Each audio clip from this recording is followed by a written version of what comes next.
하나님 말씀 받겠습니다. 하나님 말씀은 구약 성경 창세기 22장 1절로 2절, 2절만 제가 봉독하도록 하겠습니다. 구약 성경 창세기 22장 1절로 2절입니다. 그 일 후에 하나님이 아브람을 시험하시려고 그를 부르시되 아브람 하시니 그가 가로되 내가 여기 있나이다. 여호와께서 가라사대 내 아들 내 사랑하는 독자 이삭을 데리고 모리아 땅으로 가서 내가 네게 지시하는 한 산 거기서 그를 번제로 드리라. 아멘. 오늘 본문을 중심해서 시험을 통하여 주시는 은혜와 복이라는 제목으로 말씀을 증거할 때 여러분에게 응답이 있고 해답을 얻는 시간이 되시기를 바랍니다. 세상 사람이나 교회 다니는 사람들이나 할 것 없이 이 세상을 살아가면서 시험이라는 것을 받게 되어 있습니다. 시험, 테스트, 하나님의 테스트가 있는데요. 어떠세요? 시험을 당하는 것이 좋겠습니까? 시험을 안 당하는 것이 좋겠습니까? 어떠세요?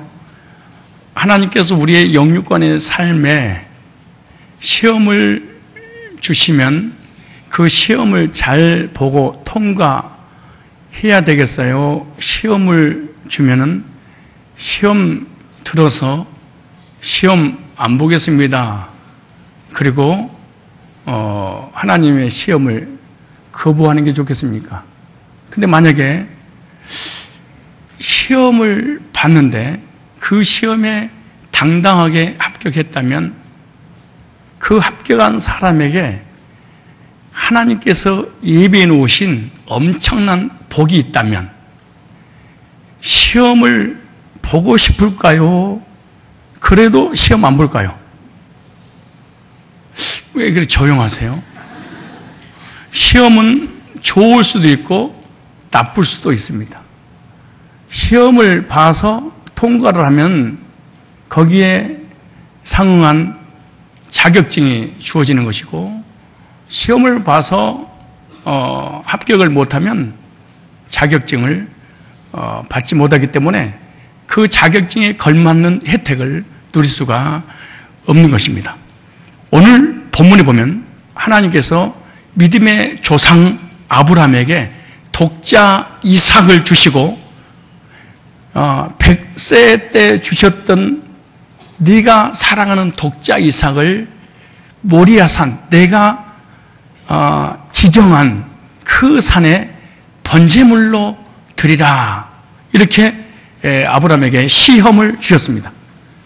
그리고 믿음의 조상 아브라함이 시험을 통과하고 난 다음에 하나님께서 예비해 놓으신 여호와 이레의 복을 받게 됩니다.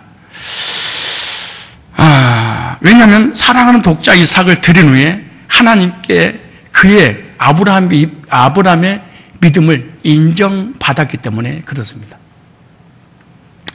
이제야 네가 나를 독자 이삭보다 더 사랑한 줄 알았노라. 아브라함은 이 시험을 통하여 믿음의 조상의 자리에 굳게 자리매김을 하게 됩니다. 이와 같이 아브라함에게 시험을 주신 하나님은 하나님을 믿는 모든 사람들에게 동일하게 시험을 주신다는 것입니다. 왜냐하면 아브라함은 믿음의 조상이기 때문에 아브라함 같은 믿음을 갖게 하기 위해서는 하나님은 우리에게 테스트를 하신다는 것입니다. 그리고 우리에게 시험이 없으면 우리가 가지고 있는 믿음이 성숙하지 않기 때문에 하나님은 시험을 주십니다. 면허 시험을 보지 않으면 죽을 때까지 운전 면허증을 딸 수가 없습니다. 대학 시험을 보지 않으면 평생 동안 대학에 들어갈 수 없습니다. 임용고시를 치러서 합격하지 않으면 교사의 자격이 주어지지 않습니다. 행시, 사시 다 시험 치르고 난 이후에 합격해서 자격증이 나와야지 그 사람은 인정을 받게 되고 거기에 맞는 사역을 하게 되어 있는 것입니다. 시험을 봐서 합격을 하고 자격증이 나와야 인정받는 것이지 그냥 되는 것은 하나도 없습니다.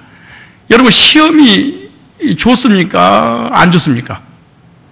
시험이 좋은 것 같아요? 좋지 않는 것 같아요? 시험을 보기 전까지는 그 사람의 실력을 알 수도 없기 때문에 시험을 보고 난 다음에 그 사람의 실력을 우리가 알 수 있고 그 시험을 통과하고 난 다음에 모든 사람에게 인정을 받을 수 있는 것입니다. 아브라함이 이삭을 낳았는데 아브라함에게는 완벽한 믿음을 소유하지 못했습니다. 하나님께서 아브라함에게 사랑하는 독자 이삭을 주시긴 주셨는데 하나님께서 원하시는 믿음을 아브라함이 소유를 하지 못했습니다. 즉 완벽한 믿음을 갖지 못했다는 거예요. 그래서 하나님께서 아브라함 나이 90세 때 아들 이삭을 주신다고 하자 도저히 믿을 수 없어서 사라와 함께 웃었습니다.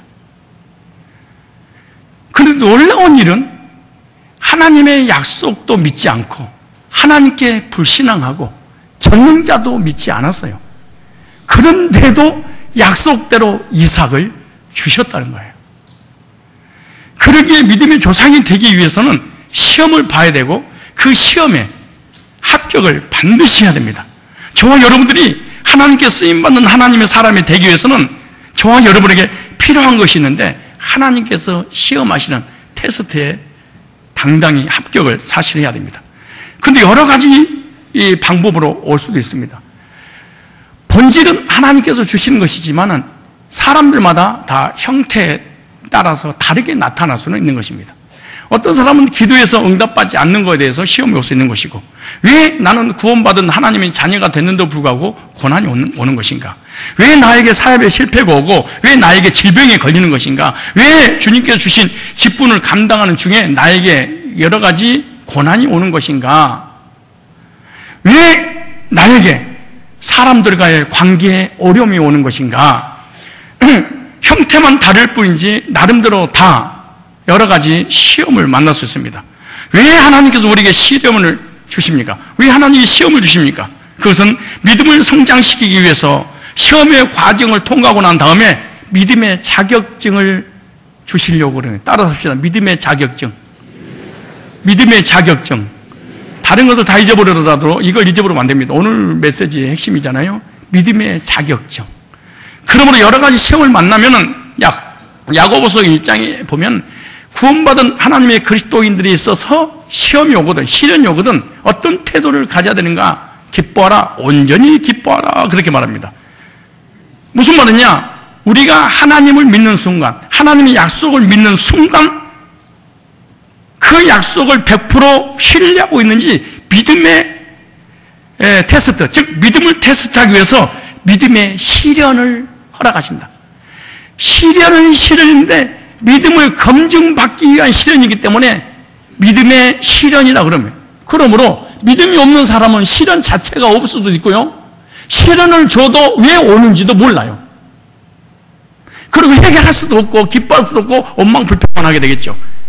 구원받은 사람이든 또 구원받고 난 다음에 하나님께서 나에게 무엇인가 복을 허락하시고자 할 때는 믿음의 시련을 주신다 이 말이에요. 하나님의 큰 복을 주실 때마다 언제든지 하나님은 바로 주시는 것이 아니라 믿음의 시련을 주셨어요. 그러므로 믿음에는 반드시 시련이 따른다. 따라서 하세요. 믿음에는 반드시 시련이 따른다. 그리고 그 시련 뒤에 하나님께서 예비해 놓으신 여호와의 일의 복을 만날 수 있다는 거예요. 믿음의 시련을 통과하여 그 시련을 이기면 하나님은 큰 복을 저와 여러분에게 주신다는 것입니다. 이스라엘 백성도 애굽에서 출애굽하자마자 적과 우리 끓이는 가나안 땅을 주시다 약속을 했습니다. 그때 애굽에 나오자마자 적과 끓이는 가나안 땅, 축복의 땅으로 바로 인도하지 않았어요. 홍해라는 테스트를 거쳐야 됩니다. 광야를 거쳐야 됩니다.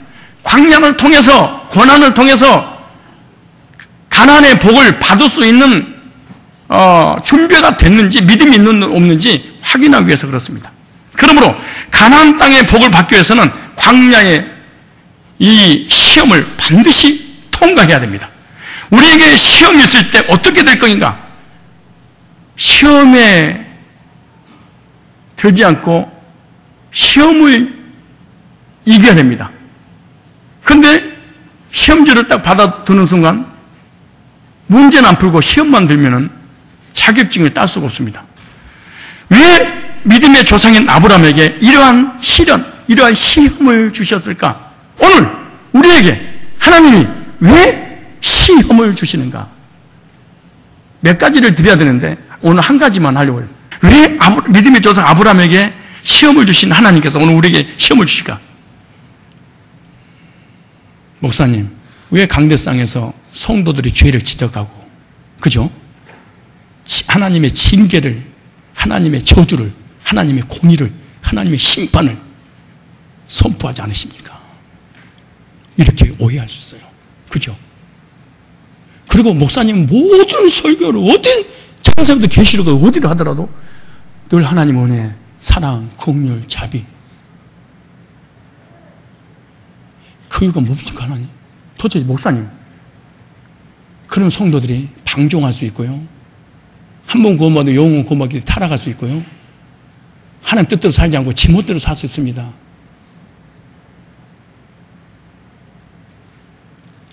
이런 내용이 하나님을 여러 번 오해한 거야. 하나님이 누군지를 몰라서 그런 거야. 하나님 아는데요.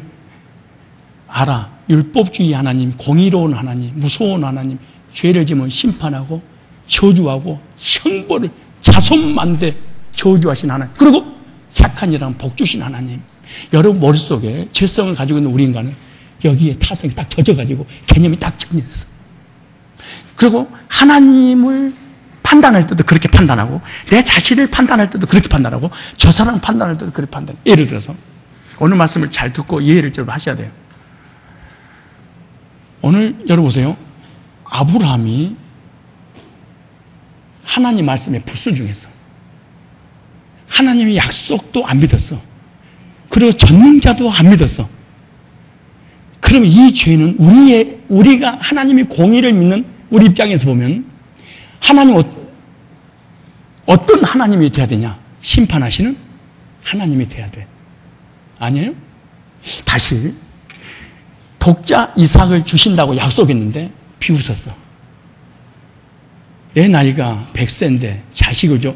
에이, 장난하나 나고. 아브람도 비웃고 이삭도 비웃었죠. 이삭은 아직 안 나왔으니까. 누구도 비웃었어? 사라도 비웃었어. 그리고 하나님 약속 못 믿겠습니다. 그러니까 하나님 뭐라고 해요? 전능자가 못할 것이 있겠느냐. 기가 막힌 말입니다. 믿음이 없으면 벌을 받아야죠. 믿음이 없으면 저주를 받아야 되죠. 믿음이 없으면 하나님 앞에 징계를 당해야 되죠. 우리는 이 설교를 듣고 싶어요. 왜? 율법주의고 죄성을 가지고 있는 인간이기 때문에. 하나님 누군지 몰라. 근데 왜 윤석천이라든가 전태식이라든가 한국의 율법주의 이단들이 10,000명, 50,000명, 100,000명 된 줄 아세요? 미니스커트 입고 교회를 다니면 음란마귀가 들어가서 저주 받습니다. 지옥 가요! 이렇게 설교해서 그런 거야. 머리 물감 들이면 지옥 갑니다! 이렇게 설교하니까 한 명도 안 졸잖아, 그게. 수요일에 빠지면 지옥 갑니다!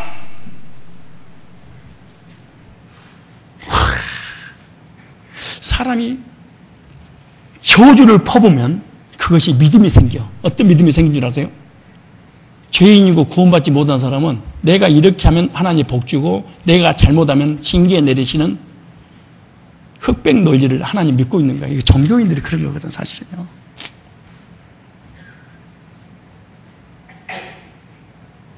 그리고 그런 설교를 듣고 싶고 그런 설교를 듣고 싶어서 그런 교회만 찾아다니거든요. 그렇다고 하나님 공의가 없다는 것이 아니에요. 하나님의 공의가 어떻게 표현되는가를 이해해야 돼요.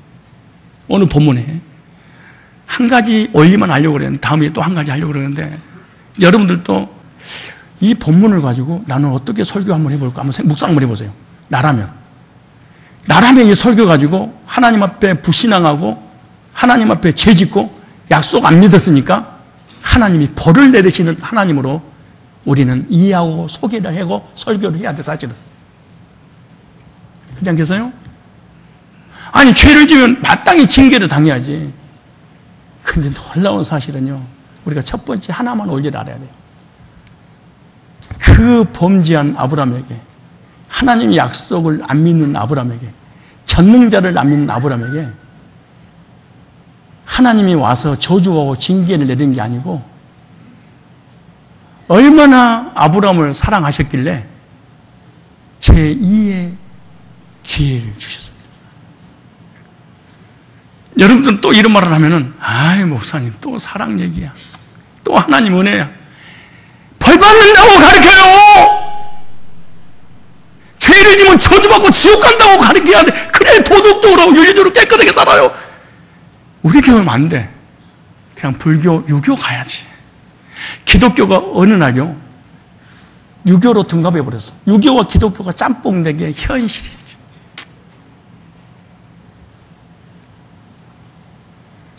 하나님은 얼마나 아브라함을 사랑하셨길래 제2의 기회를 허락하셨어요. 창세기 17장 1절 보세요. 성경을 아는 건데 하나님을 모르니까 이게 문제가 오는데,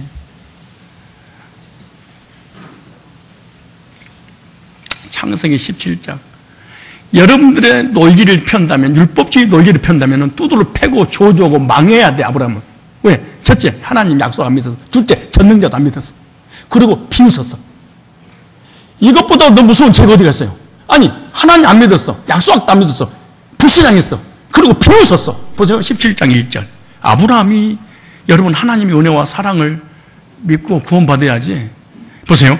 아브라함의 99세 때 여호와께서 아브라함에 나타나서 그 얘기를 이르시되, 보세요. 나는 전능한 하나님이라 너는 내 앞에 행하여 온전하라 그래요? 그러면서 하신 말씀이 다 찾을 수 없으니까 15절에 하나님이 또 아브라함에게 이르시되, 네 아내 사례는 이름을 사례라 하지 말고 그 이름 뭐라? 사라라라. 그 다음에 내가 그에게 뭘 줘? 복을 주어 그로 내게 아들을 낳아주게 하며 내가 그에게 복을 주어 그로 열국의 어미가 되게 되니 민족의 열왕이 그에게 나리라 그랬어요. 아브라함이 보세요. 17절에 참, 나는 전능자다, 못할 것이 없다, 생사복의 주관자다, 나야, 이렇게 완벽하게 하나님을 소개했어. 그러니까 네가 나이가 100세고 99세여도 내가 자식 줄 거니까 눈치 못 알겠니? 그러니까 미리서 말씀드렸어. 그러고 자식 준다고 했어. 그런데 보세요. 뭐라는가? 17절에 아브라함이 엎드려 웃으며.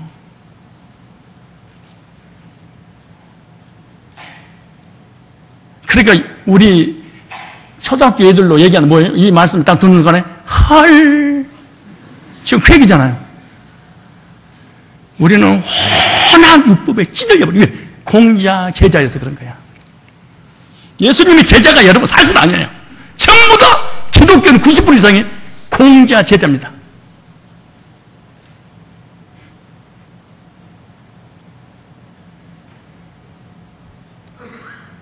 근데 보세요. 이 비웃는 거 보세요. 엎드려 웃으며 심중인데, 자 보세요. 앞에 문맥을 보세요. 100세 된 사람이 어찌 자식을 낳을까? 에이 진짜 하나님이 웃기네요.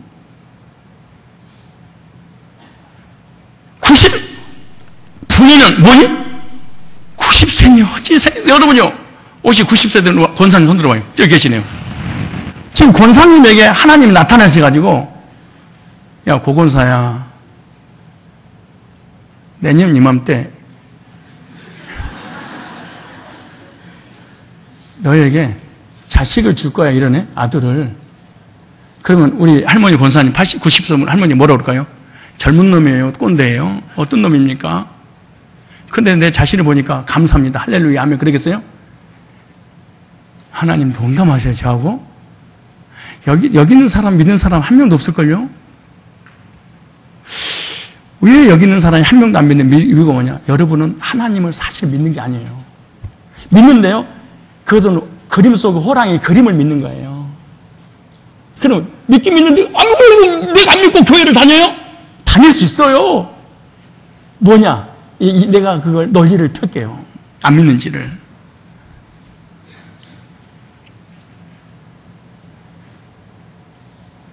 내 불완전한 이성으로 내 이성이 믿어진 것만 우리 인간은 믿게 돼 있거든. 우리 인간의 이성은요, 합리적인 것만 믿게 돼 있거든요. 우리 인간의 이성은요, 역사적으로 근거가 있는 것만 믿거든요. 즉, 한계를 초월한, 즉, 한계를 극복한 믿음은 우리가 인간이 가진다는 것이 불가능한 일일 거예요.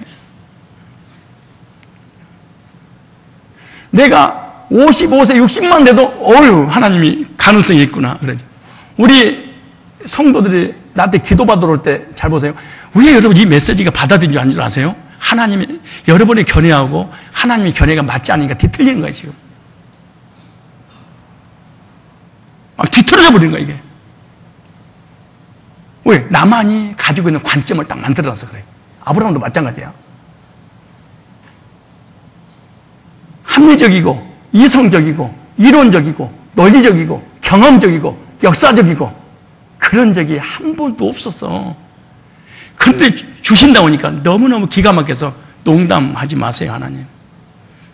그러니까 하나님을 데리고 비웃고 농담하고 전능자를 신뢰하지 않아. 여기 나오잖아요. 보세요. 아브라함 이에 하나님 교화돼. 이스마엘이나 하나님 앞에 살기로나. 나는 하나님 너무 고생하지 마요. 장난하지 마시고요. 그냥 하나님 주신다고 하는 약속 안 주셔서 하갈을 통해 이스마엘 낳은 거 이걸로 후계자로 삼겠으니까 너무 나한테 관심 갖고 너무 신경 쓰지 마세요. 바쁘신데. 여기 중요한 원리입니다. 이걸 계명이라고 그러는 거야. 세 계명이 뭔지, 10계명이 뭔지, 율법이 뭔지, 복음인지 전혀 모르니까 구약은 율법 시대, 신약은 예수님 시대, 말씀은 성령 시대 방언받아야 된다고 이 짓거리 하면서 교회를 오래 다니고 마는 거야. 그리고 여러분들이 고 목사가 설교하는 것을 받아들이기가 어려울 거예요. 왜냐 그러면은 엉뚱것만 듣고 있어가지고 진짜를 얘기하면은 받아들이기 너무 거북스러운 거야.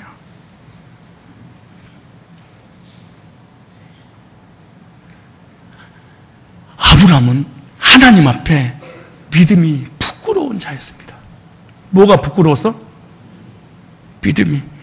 나는 100세요. 아내는 90세인데 다 틀렸습니다. 이스마엘을 낳았으니 이스마엘로 아들 되게 해주세요. 후계자 되게 해주세요. 상속권자 되게 하세요. 아브라함은 하나님께 불신하겠습니다. 그리고 하나님 말씀을 거역했습니다. 하나님을 믿지 못했습니다. 이보다 더 큰 죄가 있을까요?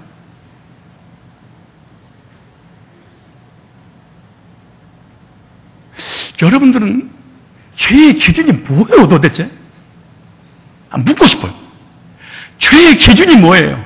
신호등 안 지킨 거? 돈 떼먹는 거? 거짓말한 거? 그래서 이 시대는 복음을 전하지 말고 율법을 전해야 돼?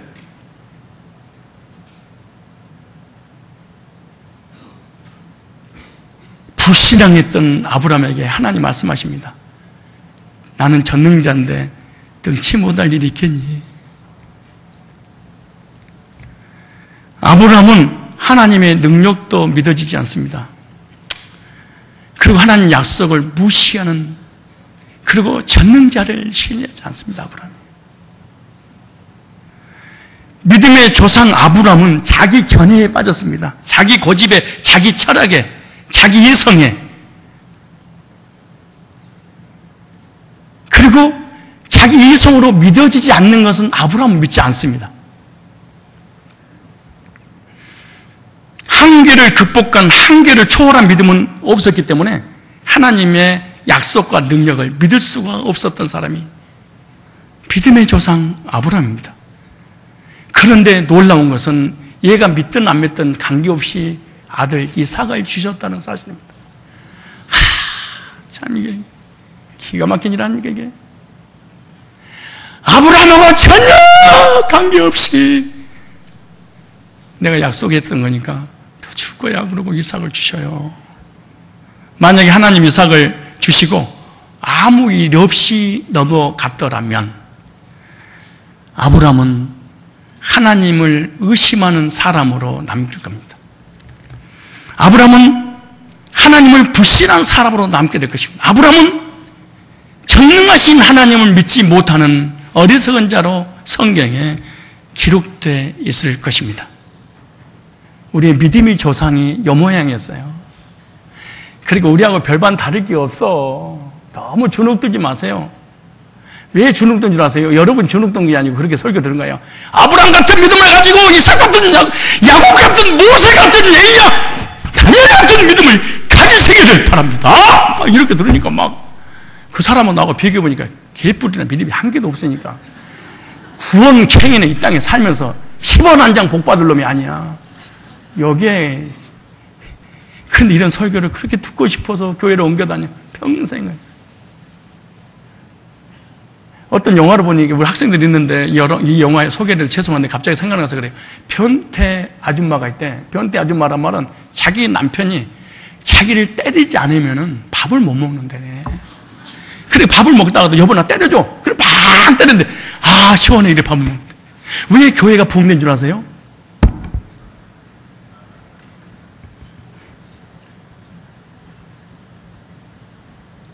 왜 교회가 한국 교회가 성장한 줄 아세요? 때리는 것을 너무너무 기뻐해서.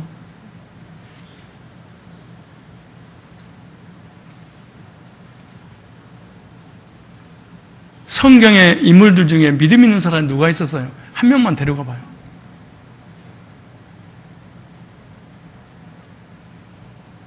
그러면은 우리 믿음의 조상 아브라함의 부인도 여자로서 믿음의 조상이잖아요. 그럼 여자는 어떤가? 부창부수예요. 여러분 한번 생각해보세요. 부부가 한 사람 구원받았으면 구원받지 않는 사람을 설득시키고 한 사람이 11조를 떼먹으려면 부인이 이러면 안 된다고 그러고 부인이 떼먹으려면 남편이 그러면 안 된다고 그러고 남편이 오늘 주일날 쉬자 그러면 부인이 안 됩니다. 그러고 개떡 같은 믿음을 가지고 있는데 부인까지 덩달라서 개떡 같은 믿음을 가져버리면 집안이 어떻게 되겠어요?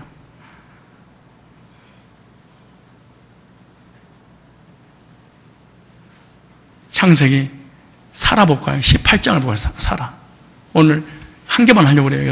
여러분 시간 돼서 끝나려고. 18장 9절입니다. 그들이 아브라함에게 이르되 네 안에 사라가 어디 있느냐 대답하되 장막이나이다. 그가 가로사대 기한이 이를 때 내가 정녕 네게 돌아오리니 네 안에 사라에게 아들이 있으리니 하시니 사라가 그 뒤 장막목에 들었더라 그래서 잘못 듣고 나다 못든가 아브라함과 사라가 나이 많아 늙었고 사라의 경수가 뭐예요? 끊어졌어. 그러니까 여자 구실을 못 하잖아요. 근데 보세요. 사라가 속으로 웃고 어찌 보려고 똑같이 웃어. 여러분들도 하나님 말씀을 전하고 그러면 자기가 안 맞잖아요. 그럼 속으로 비웃어. 겉으로는 안 하고. 웃는다고 다 웃음이 아니야. 제가 여러분들에게 설교를 하잖아요. 여러분 뭐가 안 맞아. 그럼 속에서 비웃고 씩씩거리다가 교회에 떠날 준비를 해. 디데이를 잡는 거예요. 볼까요? 사라가 속으로 웃고 이르되 내가 쇠하였고 내 주인도 늙었으니 내가 어찌 낙이 쓰리요. 여호와께서 아브라함에게 이르시되 사라가 왜 웃으며 이르기를 내가 늙은 어떻게 아들을 낳으려 하느냐. 여호와께 능치 못할 있겠느냐. 기한이 이를 때 내가 네게로 돌아오리니 사라에게 아들이 있으리라. 사라가 두려워 성이지 아니하여 가로되 내가 오지 않았대. 또 우리 믿음의 조상들이 이랬어. 사람이 이성으로 안 믿어지면 비웃어요. 사람이 합리적이지 않으면 비웃어요. 역사적으로 경험된 것이 없으면 사람 비웃어요. 그리고 여러분들 지금 여기 앉아 있으면서도 이런 메시지를 듣고 나하고 부딪히면 속에서는 비웃고 있는데 밖에 딱 가서는 나한테 그런 거 손잡고 은혜 진짜 사정없이 받아버렸어. 이런 은혜를 세상 속에는 비웃고 있는데 응?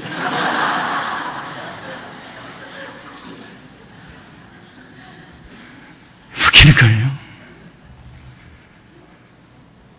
아브라함도 비웃고 장막 안에 부인은 비웃고 사람이 안 믿어지고 자기 이론하고 자기 이성에 불완전한 이상이 깨달은 거하고 성경 안 믿어지면 사람 비웃기 시작을 해요.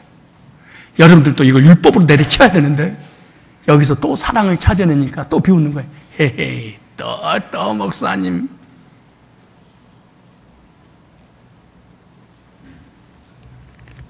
하나님의 복을 받을 위대한 하나님의 사람으로 아브라함과 사라는 자격 미달이야. 따라서 믿음의 자격 미달이었다. 그런데 아브라함에게 두 번째 나타나셔서 하신 말씀 그런 거예요. 내가 너에게 주었던 네가 사랑하는 독자 이삭을 내가 지시한 한 산 모리아산에다가 번제물로 드려라. 하나님 앞에 다시 설 수 있는 중요한 제2의 기회를 주셨던, 이 하나님의 은혜 아니에요? 이게 하나님의 사랑이 아니에요? 목사님 왜 겉방울로 설교하세요? 제2의 기회를 주시다뇨? 우리에게 하나님께서 범죄하고 죄지고 불신앙할 때 우리에게 기회를 안 주셨으면 우리가 살아갈 수 있을까요?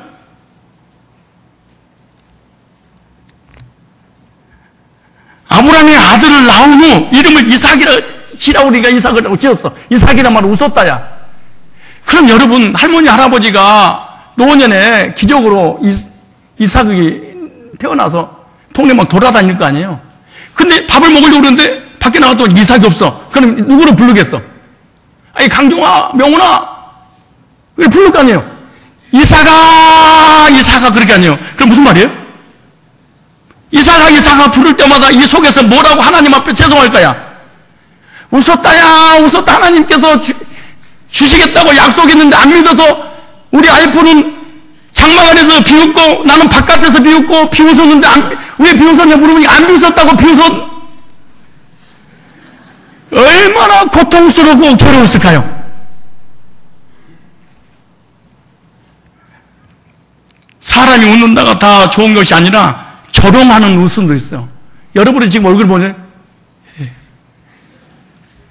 비웃는 웃음, 양유하는 이런 웃음도 있잖아요. 하나님 앞에 아브라함이 웃었을 때 이 웃음은 불신의 웃음입니다. 성경은 하나님 직접 말씀하잖아요. 내가 능치 못하게 있겠느냐? 근데도 웃어? 하나님은 얼마나 기분 나빴을까요? 얼마나 무시당했을까요? 얼마나 속상했을까요?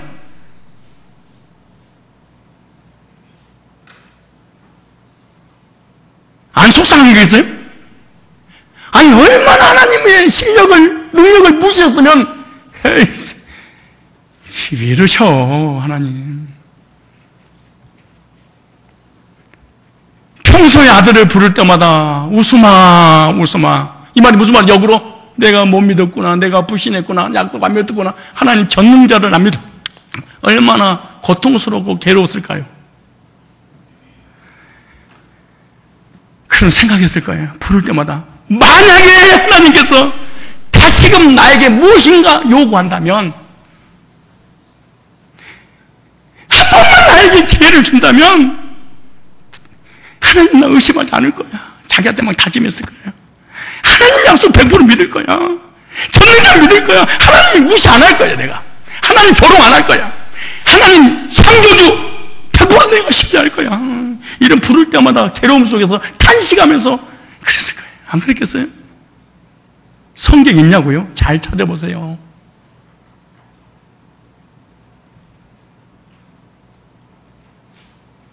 근데 어느 날 하나님이 아브라함에게 찾아오셔서 말씀하셔요. 아브라함아, 네가 사랑하는 독자 이삭을 모리아산에 번제물로 드려. 아멘! 안 그랬겠어요? 뒤도 안 돌아봐. 앞뒤 문맥을 잘 한번 이해해 보세요. 그냥 굳세어라 금소라 믿지 말고.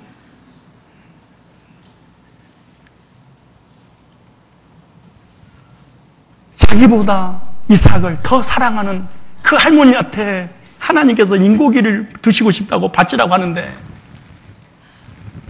상의를 했다가는 못 바쳐. 새벽 미명에 아무도 모르게 종 하나 데리고 하나님 고맙습니다. 나의 기회를 주시다니요. 0.1%도 의심하지 않고 다시 살릴 것을 믿고 모리아산의 번제물로 하나님 앞에 드리려고 올라갑니다.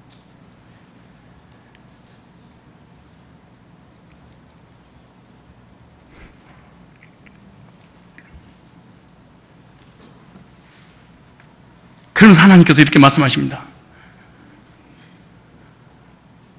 네가 독자 이삭보다 나를 더 사랑하는 줄 내가 알았다. 근데 성경에 보면 뭐라고 기록된 줄 아세요? 언어에 보면요,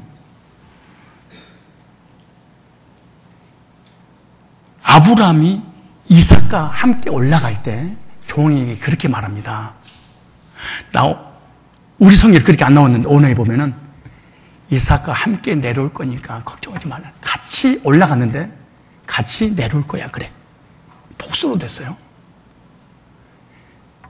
무슨 말이냐? 하나님께서 이 불가능할 때 가능케 하신 하나님은 죽인다고 제물로 드렸을 때 다시 살릴 것을 믿고 드렸다 그래. 행위로 드린 것이 아니야. 행함이 없는 믿음, 죽은 믿음을 이단이 만든 거예요, 그거. 이거하고 또 맞지 않으면 또 비웃을 거예요, 여러분 속에서. 행함이 없는 믿음이, 죽은 믿음, 야고보서 2장에 나오는 믿음은 그런 믿음이 아니야. 믿음이 있다면 행해야 되지 않겠냐, 그러지? 행함으로 믿음이 생겨서 구원받은 내기가 아니야. 율법주의, 성화주의가 아니야. 성경 찾아볼까요? 히브리서 11장. 히브리 11장 17절이에요. 잘 보세요. 아브라함은 시험을 받을 때 행위로 들은 게 아니고 뭘로? 믿음이 있었더니 이삭을 드릴 수 있는 행함이 나타났다 그 말이에요. 믿음으로 이삭을 드렸으니 저는 약속을 받은 자로 돼 그 독생자를 드렸느니라. 약속을 드렸어요. 근데 보세요. 저에게 이미 말씀하시기를 네 자손이라 칭할 자는 이삭으로 말미암아 하셨으니 저가 잘 보세요. 어떻게 이 믿음이 바뀐가? 제2의 기회가 하나님이 등이 죽은 자 가운데서 다시 살리실 줄을 생각한지라. 비유컨대 죽은 자 가운데서 도로 받은 것이라 부활을 믿고 드렸어. 그러니까 아브라함에게 제2의 기회를 주실 때 얼마나 아브라함은 감격했을까요? 얼마나 감사했을까요? 얼마나 고마웠을까요? 그렇기 때문에 단 한 번의 불순종하지 않고 그 하나님 앞에 불신앙하고 약속하고 전능자를 믿지 않고 무시했던, 조롱했던, 희롱했던 그것을 커버할 수 있는 기회를 주신 하나님 앞에 감사해서 뛰어올라가 아침을 새벽을 깨우리로다. 저는 이런 생각해 봤어요. 만약에 내가 40에 우리 명훈이가 왔잖아요. 근데 명훈이 눈에 넣어도 아픈데, 안 아픈데 하나님이 나에게 찾아와서 네가 사랑하는 명훈이를 모래산에 번제단에 드려라. 나한테 그런다 봐. 그럼 나한테 이랬을 거야. 아니 하나님 은총이도 있는데 그러세요? 아니 하나님 예언이 됐잖아요. 그리고 하나님 많고 많은 것 중에 갑자기 인고기를 생각하게 나셨습니까? 그런데 이렇게 했지만 그런데 명훈이를 주셨던 하나님이 다시 하나님 앞에 죽여서 드린다고 하면 다시 살릴 것이 믿어진다면 드릴까요? 못 드릴까요? 그렇죠? 근데 살릴 것이 믿어지지 않으면 드릴까 안 드릴까?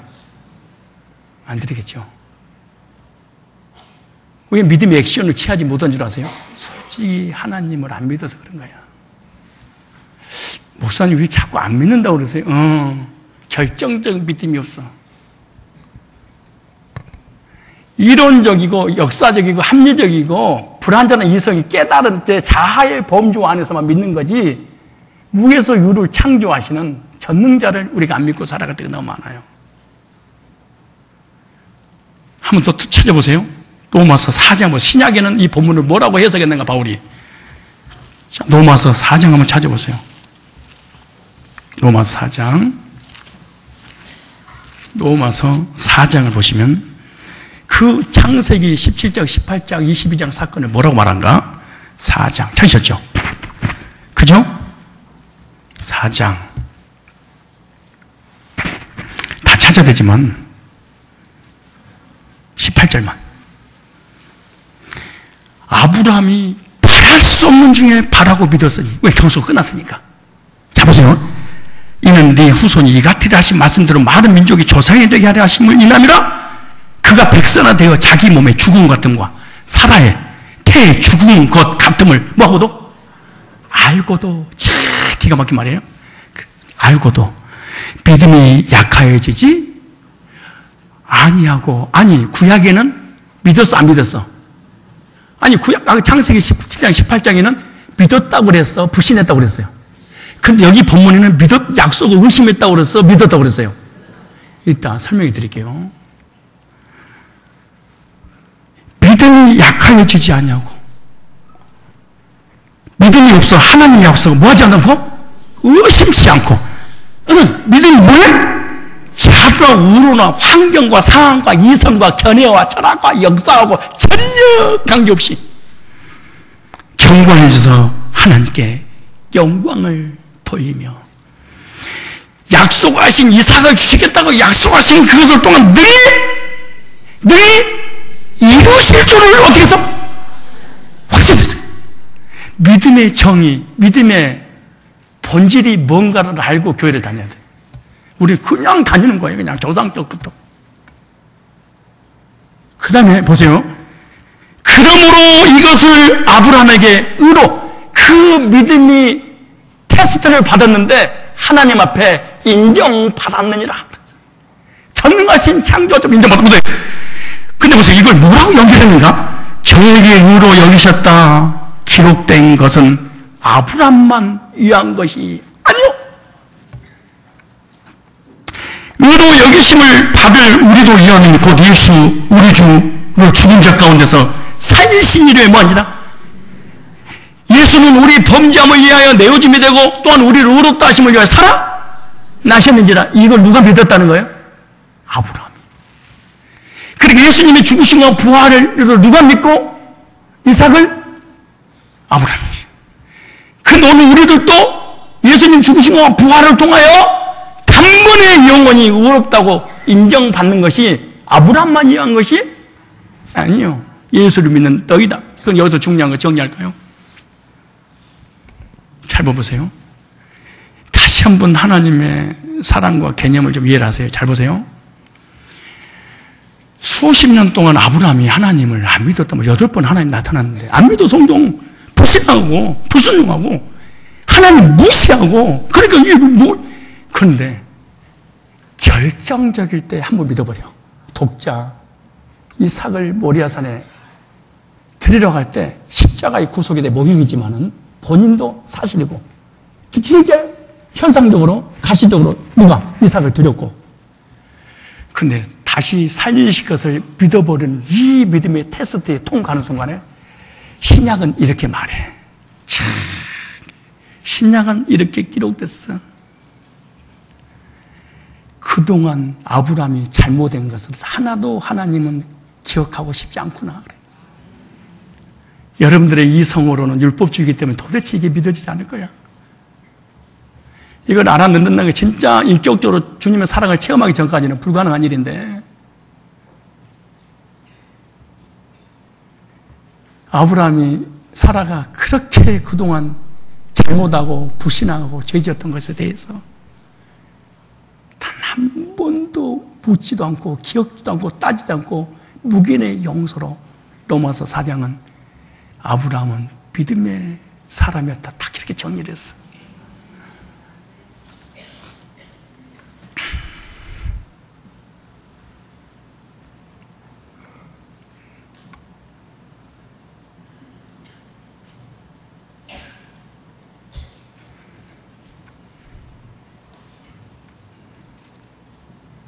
그렇게 비웃고 전능자를 멸시하는 그런 죄를 줬어도 제2의 기회를 주신 하나님 앞에 테스트에 합격을 했더니 그동안 너 나 안 믿은 거 있지? 불신앙한 거 있지? 죄등인 거 있지?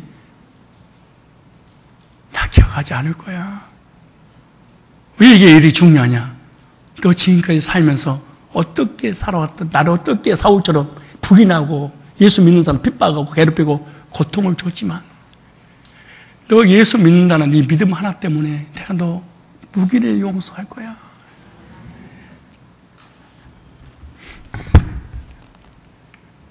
성경의 역사입니다. 이게.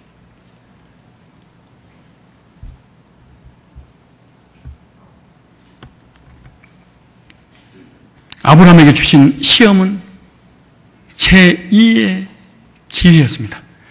하나님의 약속을 의심하고 불신하며 전능자를 믿지 않아서 때리고 징계해야 되는데 하나님을 불신함으로 죄책감으로 고통 중에 있는 아브라함을 불쌍히 여겨서 찾아오시고 믿음을 갖도록 기회를 주신 하나님의 사랑을 저와 여러분이 깨달으시기를 바랍니다. 우리가 실수하고 넘어진다 할지라도 하나님은 사람을 쉽게 버리지 않습니다. 하나님은 인생이 아니시건치 아니하시고 인자가 아니시니 후회가 없으시도다. 어찌 하신 말씀을 행치 아니하시며 하신 말씀을 실행치 아니하시라. 한 번 복을 주려고 이스라엘에게 약속했으므로 이스라엘의 허물을 보지 않겠다. 하나님 사랑입니다. 하나님이 사람을 택하시고 쓰실 때 실수한다고 해서 너 그만둬 그러고 버리지 않습니다. 불순종한 요나에게 제2의 기회를 주셨습니다. 아미떼 아들 요나에게 여호와의 말씀이 임하여 가로사대 너는 니느에 가서 니느의 백성들의 죄악이 하나님 앞에 상달되었으니 너 쳐서 외쳐라. 하나님 심판한다고. 심판의 경고의 메시지를 전해라. 니느에 가라는 하나님 말씀에 불순종하고 다시스로 갔습니다. 근데 하나님 저주해버리고 넌 안 써. 내가 너 안 쓸 거야. 그리고 버려버리면 되잖아요. 하나님 풍랑을 준비했습니다. 큰 고기를 준비했습니다. 박능쿨을 준비했습니다. 준비를 철저히 시켜놓고 그럴 줄 아시고 고기 뱃속에서 하나님을 생각하셨었더니 교회를 생각했었더니 그리고 하나님 앞에 잘못함을 용서를 빕니다. 육지에 토해버립니다. 제2의 기회를 주셨고 육지에 토하는 순간 니느웨 백성들한테 회개를 외쳤습니다. 그런데 더 중요한 건 제2의 기회를 줬잖아요. 그런데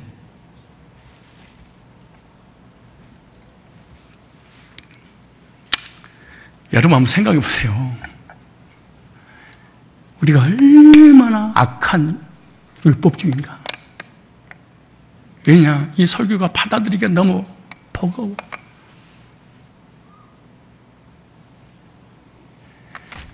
일이 가라는데 일이 가버려. 갔던 길을 잘못됐다고 하나님 앞에 회개하니까 다시 육지에 제 기회를 주니까 토했어. 말씀을 전했어. 전하고 난 다음에 박넝쿨 아래에서 하나님이 저주하는가 축복하는가 볼까? 그리고 발짱 끼고 졸고 있어. 제 기회를 줬는데 그런데 더 중요한 것은 그들이 회개하고 돌이켜버리네. 그러니까 하나님 용서를 하네. 통곡을 하면서 하나님 내가 이럴 수 있어. 내가 이럴 줄 알았어. 그래서 내가 니네 안 간 거야. 우리 인간이 얼마나 악한 줄 아세요? 선하다고요? 자기 기준에서 선이지. 상대성은 선이지.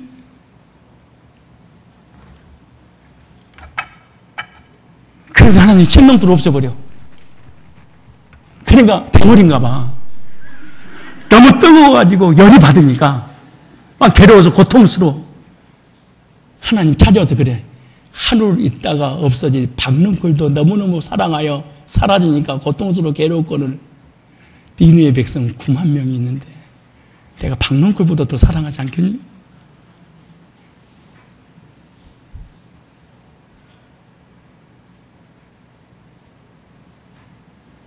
하나님의 침묵, 아니 요나의 침묵, 이거 뭐니? 우리는 언제든지 타락한 불완전한 이성의 도덕적 기준으로 하나님을 평가하고 사람 평가하고 자신을 평가하는 거예요. 얼마나 죄인을 사랑하셨길래 독생자를 십자가에 못 박아버릴 정도로 예수님보다 죄인을 더 사랑하신 하나님 사랑은. 그럼 여러분도 또 나한테 이런 말을 해야 돼. 그 사랑을 깨달았으면 변화야지. 또 나한테 또 이렇게 질문해야 될 거예요. 안 그런다고요? 속에서는 그러잖아. 변해야지! 이렇게 또 덤벼들 거 아니에요? 물론 변해야 되지. 변하기 전에 하나님의 사랑이 먼저 와야 돼. 제사를 드리고 헌금하고 하나님 부르짖는 것보다 내가 너를 얼마나 사랑했는지 내 사랑 좀 알아도 이렇게 하나님께서 사랑의 고백을 하잖아요.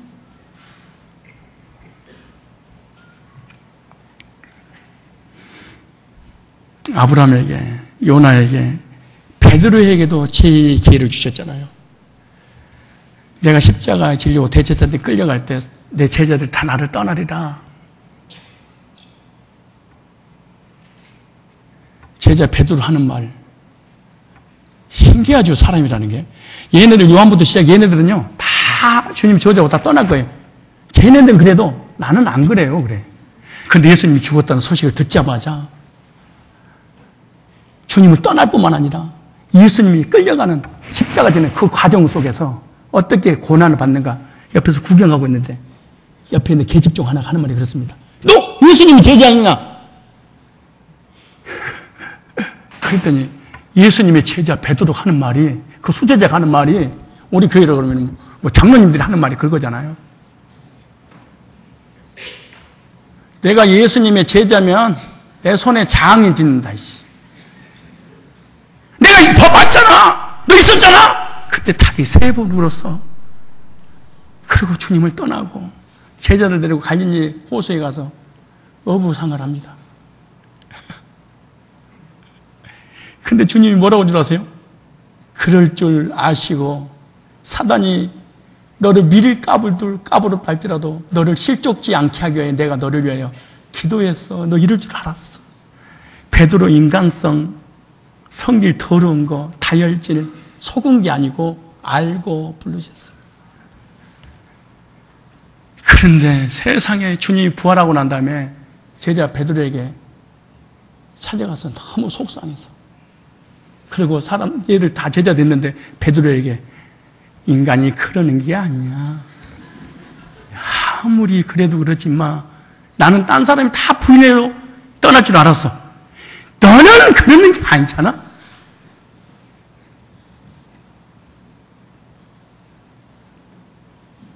한마디도 베드로가 잘못한 걸 지적하잖아. 그럼 이렇게 3마디 물어. 3번 부인했는데 3번 치료를 하죠. 네가 나 사랑하니? 주님 아시잖아요. 너 나 사랑하니? 주님 아시잖아요. 너 사랑하니? 너 이럴 수밖에 없었지? 내가 다 알고 내가 십자가 끌려갈 때 너 나 저주하고 부인할 걸 알고 내가 겟세마네 동산에서 밤에마다 너를 위해서 기도했던 거야. 그래서 너 여기 있는 거야. 이제는 단 한마디도 묻지 않고 3번 부인했는데 3번 물으면서 하나님께서 예수님 치료하십니다. 그러면서 이렇게 말합니다. 남은 때는 나를 위해서 고난받다가 죽게 될 거야. 내 사역을 해. 이제 제2의 길을 줬잖아요. 근데 베드로 쟤는 어떻게 되는 거예요? 또 물어. 우리 인간 거룩하다고요?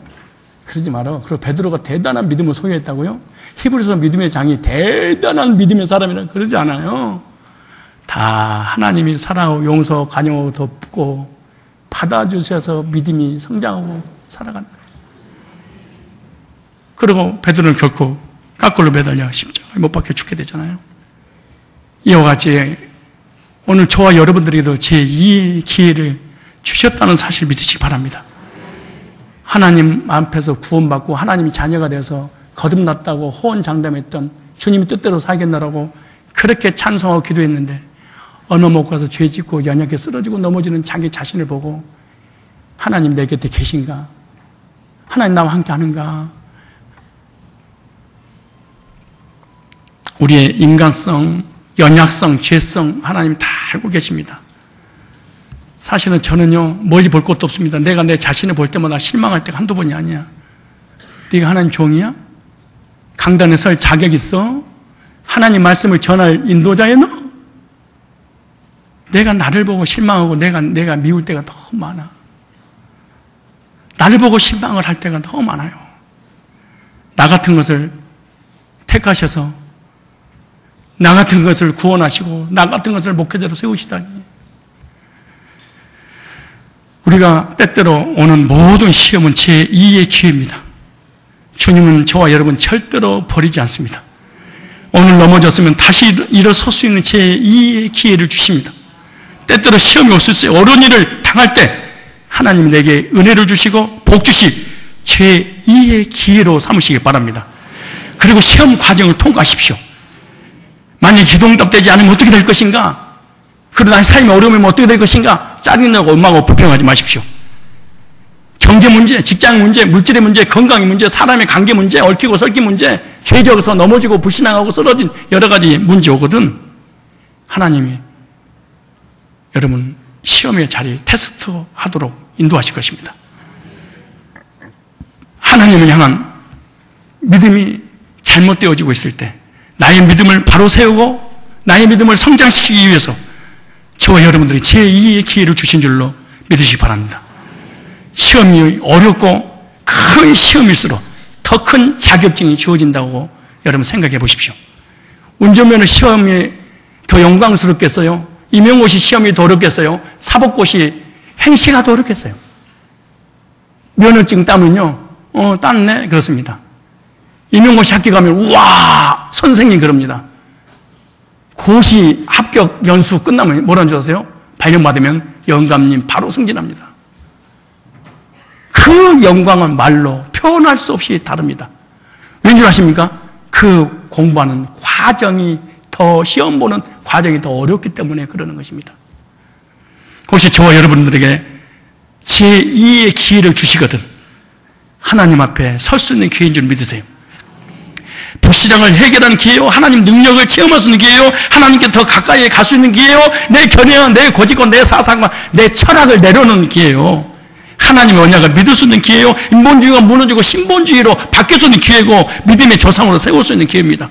후손들에게 믿음의 모델로 세워질 수 있는 기회고 하나님의 은혜를 체험할 수 있는 기회입니다. 하나님이 예비하신 여호와 이레의 복을 받아 누릴 수 있는 그런 기회입니다. 이 기회를 놓치지 마십시오. 시험당하고 어렵고 고통스러울 때 어떻게 해야 됩니까? 항상 기뻐하라. 쉬지 말고 기도하라. 범사에 감사하라. 이는 그리스도 예수 안에서 너희를 향하신 하나님의 뜻이니라. 원망, 불평, 짜증, 근심, 걱정 염려하지 마십시오. 우리에게 오는 시험과 고통을, 나의 불신을 해결하고 하나님만 믿게 하기 위한 우리 주님의 사랑의 기회입니다. 오늘 우리의 삶 가운데 믿음을 성장시켜서 나에게 기회를 주신 것입니다. 믿음의 실현을 통하여 믿음이 하나님 앞에 통과만 되면 아브라함에게 여호와 이레를 준비해 놓은 것처럼 저와 여러분들에게 여호와 이레를 준비해 놓으셨다는 사실을 확신하고 기대하고 믿어진 의식 속에서 세상을, 자신을, 환경을, 불신을 이기고 당당하게 시험에 합격하여 영광스러운 하나님 은혜와 복도를 받아 누리시기를 주님의 이름으로 축원합니다.